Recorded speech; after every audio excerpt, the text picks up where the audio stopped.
How's it? Welcome back. It's Saturday morning, the weekend after race weekend last time.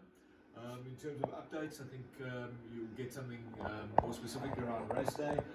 The car went exceptionally well and we had tremendous fun, but our overheating issues remain. So despite the splitter and putting the duct, the standard OEM duct back in and relocating the oil cooler higher up to get it out of the prime airflow. We had the oil cooler kind of around here, a little bit behind the bumper.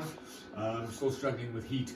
And so what we did very early on Saturday morning, so qualies and practice was on Friday. And very early on Saturday morning, we got to the track about 6:30.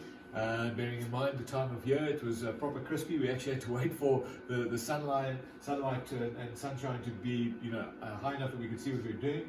But we took out the oil cooler because oil temperatures were fine. It's water temperatures that we're battling with. We took that out. We cut out the duct, thinking that maybe that was causing an issue. I had fabricated another aluminium box section to try and box stuff in a little bit more, but we realized we wouldn't be able to get that in without removing the bumper, which at this point is quite tricky with the splitter in place. So we'll be doing some modifications to make removing of the bumper easier under kind of pit conditions. The oil temperatures remain fine, so at the moment no intention to put the oil cooler back in. But we do need to get to the bottom of the cooling issue, and we're not quite sure what it is. So we have been struggling with an issue with the expansion bottle literally since we built the car, and that is that for some reason the sensor stopped sensing, so it tells us that it's permanently low on water, and that's pretty crappy because if we do get low on water, we won't know about it. So we have tried swapping out sensors. We have checked the wiring.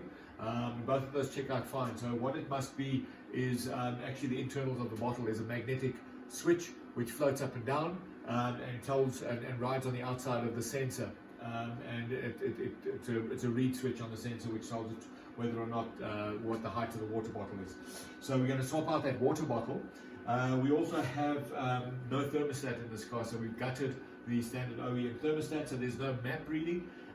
There's a Welch plug in place to force the water to flow all the way through the motor and through the radiator.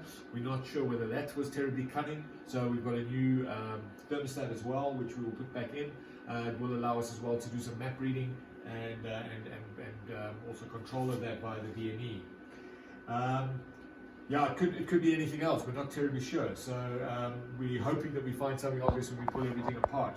And it's possible that maybe the component which floats up and down for the sensor, maybe that has become completely dislodged and could be interrupting flow, either permanently or sporadically. So that's one option. Maybe we get lucky and find that. The other possibility is, I mean, every one of these cooling components has been replaced over time with standard kind of Goldwagen quality components, not BMW OEM stuff.